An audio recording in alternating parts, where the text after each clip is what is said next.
Voltando aos nossos breves comentários expositivos e analíticos que estamos fazendo no Antigo Testamento, hoje eu quero destacar dois casos em que a tradução do original hebraico não ficou coerente na NAA, que é a Nova Almeida Atualizada.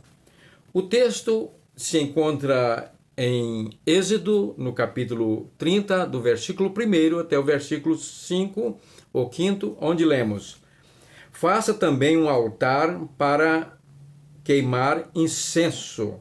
Faça-o de madeira de acácia. Será quadrado, tendo 45 centímetros de comprimento e 45 de largura.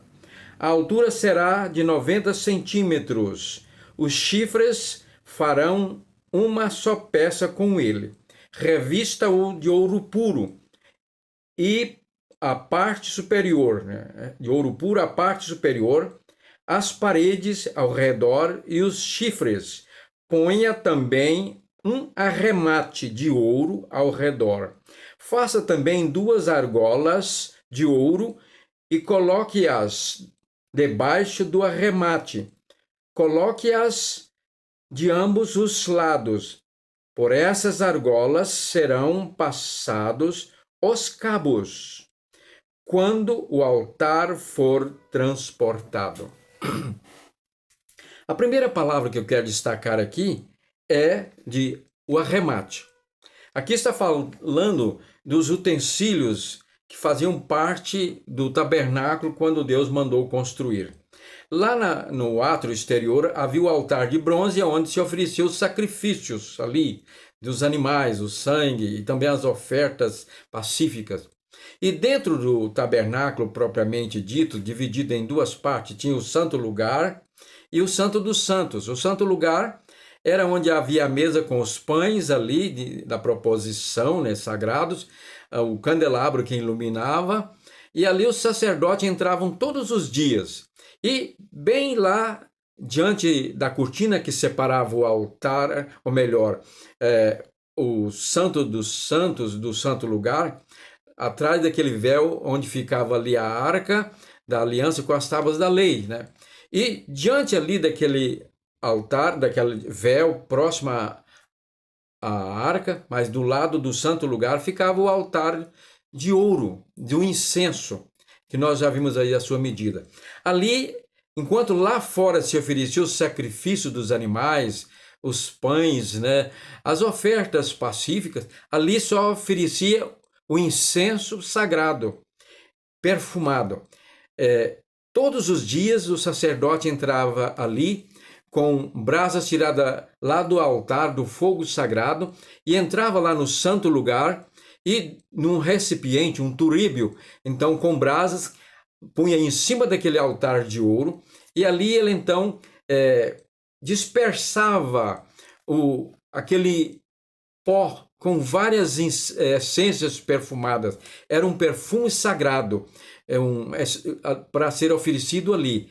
E então, quando ele semeava aquele pó em cima das brasas, provocava-se então uma queimadura e subia uma fumaça que enchia todo o ambiente do santo lugar com aquele cheiro precioso, maravilhoso.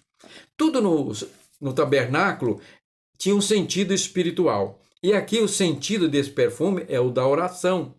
Isso significa que todos os dias, quando nós oramos ao Senhor, devemos orar como lá o sacerdote queimava o incenso, nós também devemos oferecer o nosso sacrifício em oração. E a oração do justo, do servo de Deus, de um coração limpo, como Jesus disse, bem-aventurados os limpos de coração, porque eles verão a Deus. Então, a nossa oração, quando é feita de um coração limpo, sem mágoa, sem ressentimento, sem pecados ocultos. Então, a nossa oração diante de Deus representa para Ele como um cheiro agradável de essências perfumadas, Então, e quando a pessoa faz a oração com o coração pecaminoso, em pecado, a palavra de Deus diz que cheira mal. O Senhor sente um mau cheiro, é repugnante. Uma coisa repugnante que por exemplo, uma carniça, que você olha para lá, aquela coisa nojenta, e aquele mau cheiro horrível que nós tapamos o nariz. Então, a oração do pecador, Deus não aceita. Cheira mal diante dele, ele não recebe. Mas a oração do justo, ela chega à sua presença como algo agradável, perfumado.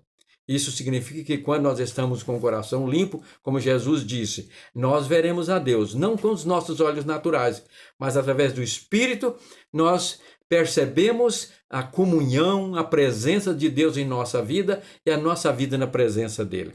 O outro termo que nós encontramos aqui é da palavra cabo, né?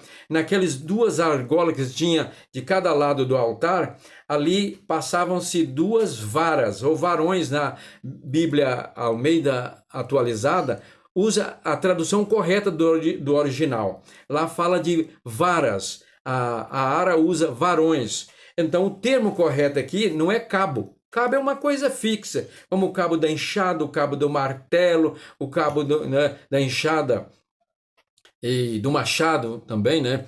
E isso é fixo. Ali não, eram dois tubos feitos de madeiras ocos, mais ou menos com 50 milímetros de diâmetro, todo revestido de ouro. E quando o altar era transportado, que o povo ia mudar de acampamento, então passava aqueles dois varões ou varas dentro daquelas duas argolas e então 4 levitas ombravam em cada uma das pontas o altar nos ombros e carregava.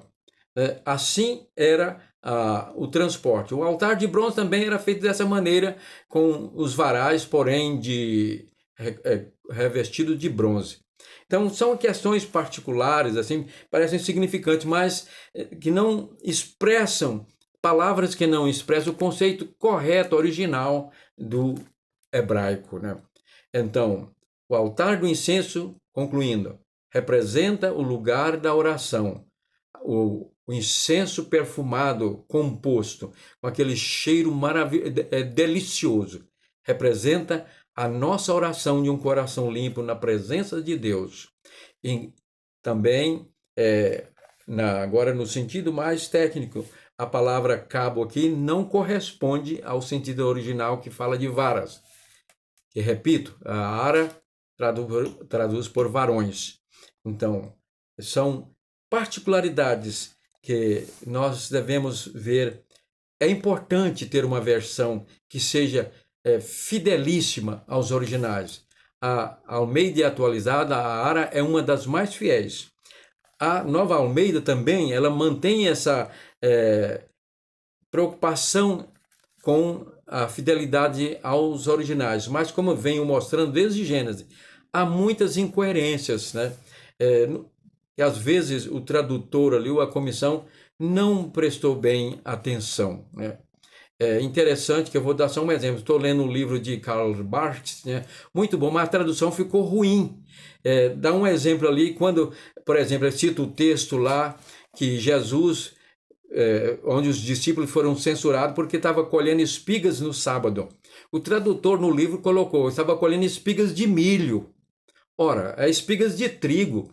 Não existia milho lá naquela época. Milho é original da América Central e dos Andes, né? Só foi conhecido depois da chegada no mundo moderno dos portugueses aqui, né? Na América, descobriu o milho. Então, quando fala de espigas lá no Egito, tem tradução que fala as 7 espigas de milho, né? Não é espiga de milho, é de trigo. São essas coisas assim que são anacrônicas. Parece insignificante, mas é muito importante nós termos uma versão que tenha o sentido original, né? Para não, no sentido mais sério, criarmos doutrinas erradas. Então, que Deus nos abençoe, que a nossa oração seja sempre um perfume agradável na presença do Senhor, todos os dias, de um coração limpo.